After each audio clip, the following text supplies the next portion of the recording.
So Georgia has this new Tri-Caucus comprised of the Georgia Legislative Black Caucus, the Asian American Pacific Islander Caucus, and the Hispanic Caucus. All together, last night you guys held your first town hall. So tell us about why the collaboration.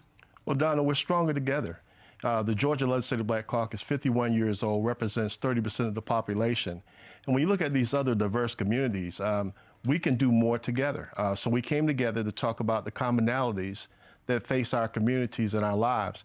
It was a great start for a big, long beginning. And I'm looking forward to working with all the caucuses. So after the legislative session, you may have more? Oh, we've got an announcement here tonight. Okay, let's hear it. You ready? So, you know, we talked about the commonalities, the things we have in common. Georgia's at a point right now where we wear these titles as elected officials, and people are wondering where we're at.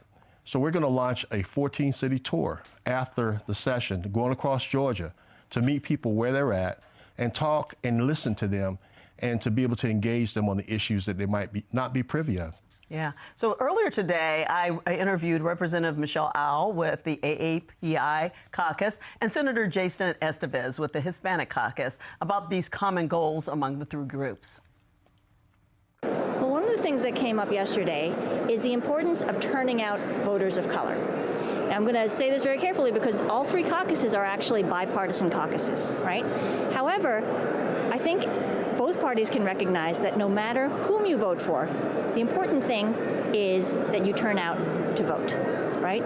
So I think that a large part of the work that we're going to be trying to do, especially in the off session when we're done with the legislature and back into our communities, is making sure that we engage voters of color, especially infrequent voters or people who haven't voted in the past, and make sure that they feel that they can be part of this process, that they are being talked to, that they are being listened to, and that the type of outreach we do is more specific to different communities.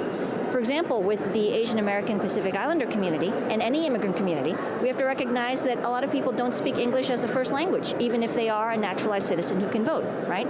So having that kind of outreach in language, right? Translating election materials, doing ethnic press, people who are, newspapers and magazines for specific language groups or for specific communities is going to be a really important part of that work. And sometimes it takes people from that community to recognize the importance of that type of investment. I think that focusing in on healthcare, on small businesses, on supporting our small businesses, because our respective caucuses, we all have entrepreneurial spirits in our respective communities, and ensuring that we're supporting those small businesses is incredibly important, whether that's through workforce development, whether that's through tax incentives, whether that's through providing minority contracting opportunities. All those issues are common to all three caucuses. With public education, ensuring that we have high-performing, high-quality schools in every neighborhood. That's something, whether you're a Democrat or a Republican, you can agree on. How we get there, that might take more conversation. What are some of the things that people talked about last night at that town hall? Well, first of all, building bridges. This is so important that the diverse communities. The other thing to the left, economics.